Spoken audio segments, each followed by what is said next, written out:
So I went out and said what I wanted to say about him. When I said he had more loose skin than a Shar-Pei puppy, it was true. His crooked yellow teeth. I mean, I blistered him and everything. It wasn't fair. That is exactly what 6 WWE legends revealed when they talked about facing Scott Steiner. Not that he was powerful, not that he was talented, but that facing him was simply not fair. These were tough men who had trained for years and survived every kind of punishment the wrestling business could throw at them. And yet when someone asked them about Steiner, something changed in their eyes. The stories they told were not normal tough guy stories. These were stories about a man who crossed every line in the book, every single one of them. If you are watching on Hype right now, tap that hype button before we get into the list. It genuinely helps us reach more people. Now let us count them down. 6 legends, 6 different perspectives, one man at the center of all of it, counted from number 6 all the way to number 1. And the stories get darker with every step. But before we get to the list, there is something you need to understand. Because even as recently as 2022, when Steiner was inducted into the WWE Hall of Fame, there was still trepidation in that building about giving him a live microphone. Think about what that means. A night designed entirely to celebrate him, an audience there specifically to honor him, and the people running the event were still uneasy about what he might do once that red light came on. That is the kind of legacy Scott Steiner built, not just fear from when he was at the peak of his power, something that survived decades and never completely went away. To understand why, you have to go all the way back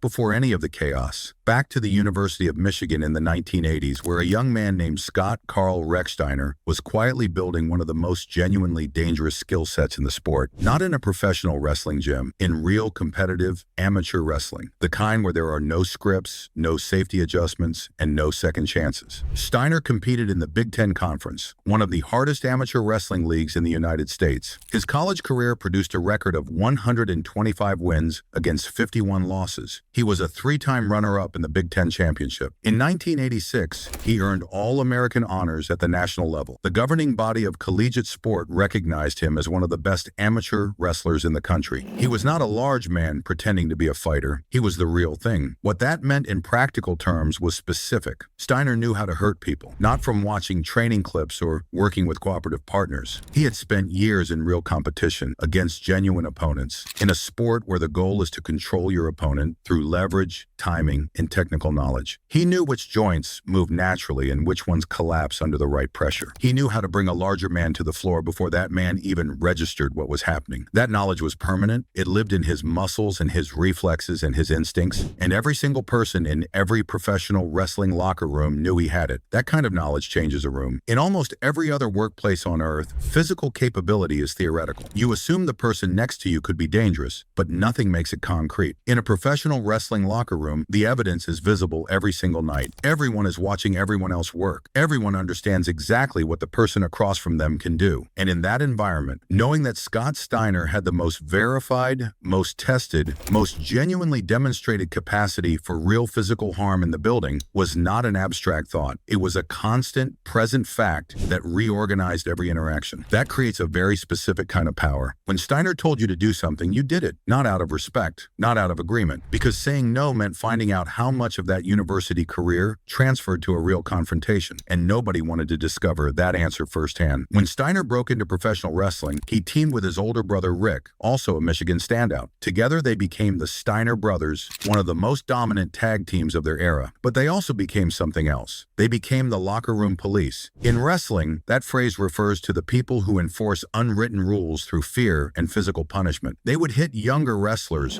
harder than necessary during matches, using moves that remove the usual safety adjustments that protect the person being thrown. Other wrestlers describe the experience as being murdered in the ring, being folded like an accordion. You never knew if a standard move was going to land safely or if it was going to be a message sent to everyone watching in the back. The Steiner screwdriver captures what this era was really about. It is a move Steiner invented that begins like a normal vertical suplex, which means lifting your opponent overhead, but transitions midway into a pile driver, meaning the opponent is driven headfirst into the mat with Steiner's full weight following them down. The head and neck are completely exposed. There is no safe version of that move. Steiner used it on anyone he chose, from unknown jobbers to established stars. The message it communicated required no words. He was not operating within the same safety boundaries as everyone else in the building. Now, the 6 men who found out firsthand what that meant, starting at number 6. Number 6. Petey Williams. Petey Williams was a smaller professional wrestler who worked alongside Scott Steiner in TNA Wrestling, a rival promotion to WWE. The essential detail about Williams being on this list is that he was not Steiner's opponent, not a rival. No storyline conflict existed between them. He was Steiner's teammate, his ally, someone on the same side of every fight, and even then, he could not relax. Williams described Steiner as the most intimidating person he had ever walked into a room with. Not the most intimidating opponent he faced in a match, the most intimidating person he walked into a room with. Those are fundamentally different statements. One is about competition, the other is about existing in the same space. The intimidation was permanent, present from the moment Steiner arrived, still there when he left. The only variable was whether you were today's focus or someone else was. Williams was a trained professional athlete and a highly skilled competitor, not someone who frightened easily. Being on the same side provided no actual comfort. It just meant he was not the intended target on any given day. The stress never lifted. The awareness of what Steiner was capable of never left the back of his mind. By the time Williams worked alongside him, the transformation that had changed everything about Steiner had already completed. By the late 1990s, Steiner had suffered severe nerve damage in his foot, a condition called drop foot syndrome, which left part of his foot paralyzed and required a hard brace inside his boot simply to walk and perform. To compensate for everything his body could no longer do precisely, Steiner rebuilt himself physically. He added enormous amounts of muscle, he bleached his hair, he adopted a completely different persona, and became the genetic freak. But the physical transformation was the smaller part of the story. The more significant shift happened inside. Steiner began to lose the separation between the character he performed on television and the person he actually was off camera. The boundary dissolved. The short fuse he always carried grew shorter. Colleagues described an environment where the locker room's social contract, the unspoken understanding that everyone keeps the performance as a performance, began to disappear whenever Steiner was in the building. For Williams, this meant sustained vigilance. You watched what you said. You monitored how you moved. You made sure you were not the person who accidentally stepped into the path of whatever was building that day. And even if you managed all of that perfectly, the stress remained, because the defining quality of genuinely unpredictable people is that you can never actually settle around them. There is only alertness and the ongoing calculation of what might come next. The thing that makes Williams stand out from others on this list is how routine the experience was. For the people further up the countdown, there were specific incidents that defined the fear. A confrontation, a match that went wrong, a moment where Steiner made the threat explicit. For Williams, there was no single moment. There was just the continuous, low-level reality of being around a man who had stopped making the normal distinction between performance and personality. Williams never described a specific confrontation. He described an atmosphere, a permanent undercurrent of tension that never switched off as long as they shared a locker room. And the fact that he described it as the most intimidating experience of his career, against the full background of everything professional wrestling had put him through, tells you precisely how significant that undercurrent was. Williams is on this list because his testimony confirms something important. The fear was not specific to opponents or confined to matches. It was simply a feature of sharing a building with Scott Steiner. If the teammate felt this way, the opponents were in a completely different situation. And the people above Williams on this list can tell you exactly what that situation looked like. Number 5, Jim Ross. Jim Ross is one of the most respected figures in the history of professional wrestling. For nearly 2 decades, he was the lead broadcaster for WWE, calling some of the most iconic moments in the sport's history. He also spent years working in a front office capacity, dealing directly with talent and managing the enormous challenge of producing live television week after week. Jim Ross has encountered some of the most volatile personalities in the industry. He does not reach for dramatic language without cause. When he described what it was like to have Scott Steiner on a live broadcast, he said it was walking a tightrope over a pit of fire. He called Steiner a ticking time bomb. The fear Ross carried was not physical. Steiner could not hurt him in a ring, but Steiner could destroy a broadcast, wreck the careers of colleagues, and humiliate the company in front of millions of viewers with no warning and nothing anyone could do to stop him once he started. Ross, as the voice attached to the product, had to sit at that desk and maintain composure while it was happening. In professional wrestling, everything on television is planned in advance. Matches are laid out. Promos, which are promotional speeches, are scripted or at minimum carefully discussed. Producers communicate through headsets throughout the broadcast. The whole structure of live television depends on everyone broadly following what was agreed. Steiner rendered that entire safety net irrelevant whenever he decided he had something real to say. The most famous example came on 7th February 2000 on Monday Nitro, WCW's flagship program. Steiner grabbed the microphone, ignored the script completely, and launched a personal attack on Ric Flair Flair, calling him a jealous old man and labeling him number 2. Then he used the live broadcast to bury his own employer and tell the audience they would be better off watching WWE. He named Stone Cold Steve Austin specifically on WCW's own airtime. No approval, no warning, no script, just the raw, real version of a decade-old grudge, placed in front of millions of viewers. Steiner had believed for years that Flair had sabotaged his singles career back in 1991. He had carried that grievance for nearly a decade, and when he finally chose to retaliate, he did it with a national television platform as his weapon. There was nothing Flair could do. There was nothing management could do in the moment. Even years later in TNA, Steiner's promos remained deeply unsettling. The famous Steiner Math promo from 2008, where he worked through a mathematical calculation to prove he was guaranteed to win a three-way match, was comedic to fans watching at home. For the people on that roster, it projected the image of a man no longer fully connected to how reality works. And a man who has lost that connection is more dangerous in a physical environment because normal rules and expectations no longer apply to him. The roster's response to the management impotence was telling. When people in a workplace understand that no one above them will enforce basic conduct standards, two things happen. The person with unchecked power becomes bolder, and everyone else quietly recalibrates their behavior to avoid becoming a target. In WCW's final years, that second process was clearly visible. Wrestlers who might otherwise have pushed back on Steiner's behavior learned to stay quiet. Up-and-coming talent who might have sought protection from the office understood there was no protection to seek. The entire environment reorganized itself around avoiding being the person the Steiner chose to destroy next. And Jim Ross, watching from the broadcast desk, understood that the broadcast itself was subject to the same dynamic. On any given night, Steiner could decide the show was his vehicle for real anger, and nobody was going to stop him. For the WCW roster, what Steiner demonstrated with the Flair promo was a threat that applied to everyone. He could pick up a microphone on live national television and destroy any person's career with no warning and no consequences. And the roster knew with absolute certainty that no one would stop him. Management's response confirmed every fear. A WCW executive named J.J. Dillon attempted to address Steiner's behavior after the Flair incident. Steiner physically pushed Dillon through chairs and created a situation so volatile that witnesses believed it was heading towards serious legal consequences. Dillon later recalled the experience with visible shock, noting that Steiner's temperament made any professional exchange impossible. The punishment for physically assaulting an executive and deliberately sabotaging a live broadcast? 2 weeks suspended, after which Steiner returned completely unchanged. That 2-week figure is worth sitting with. Consider what WCW was communicating to its entire roster when that was the announced consequence. Not termination, not a meaningful financial penalty, not a formal statement that the behavior was unacceptable and would not be repeated. 2 weeks, back at full pay, back in the same building, back on the same program. The message that sent was not subtle. It told every performer on that roster that management valued keeping Steiner placated more than they valued protecting anyone else. It told every ambitious young performer that the normal professional expectations the company applied to them did not extend to Scott Steiner. And it told Steiner himself that the envelope he had just pushed had not found an edge. There was no edge. He could push further. And everyone in the building understood that he probably would. At public fan conventions years later, Steiner was still screaming profanities at Dillon. The grudge had not faded. The volatility had never been a phase. It was simply who he was. And Jim Ross, the man whose voice and reputation were attached to everything Steiner might do on camera, had to manage that reality every time the red light came on. Number 4. Booker T. Booker T is one of the most decorated professional wrestlers of his generation. Multiple-time world champion, Hall of Famer. A man who built his career through genuine toughness in some of the most demanding environments the sport has produced. Booker T has been in real danger. He knows the difference between a difficult opponent and a genuinely unsafe one, and he does not describe situations as dangerous without having experienced them that way. When Booker talked about Scott Steiner, he made one observation that explains more than any other on this list. Steiner did not know his own strength, and he did not care if he was hurting you. Put those two things together. When a powerful man does not register how much force he is applying, every move becomes a problem waiting to happen. The small adjustments that make a dangerous-looking move actually safe are skipped because the person performing it does not feel the difference between safe and unsafe force. And when that person also does not care whether you are being hurt, the last safety mechanism disappears. Most careless wrestlers still have some instinct that kicks in, some moment where they check, ease off, or become aware that there is another human being on the receiving end. In the moments Booker was describing, Steiner did not have that. He threw. And however you landed was how you landed. During his later career, the belly-to-belly overhead suplex became Steiner's primary move, largely because his physical limitations had removed most of his other options. The belly-to-belly overhead involves lifting your opponent completely over your head and releasing them. No guided landing, no controlled descent. The person being thrown goes where they go. When that throw is being executed by a 270-pound man with neurological damage affecting his balance and coordination, the direction of the opponent through the air becomes genuinely uncertain with every repetition. Triple H, Booker T himself,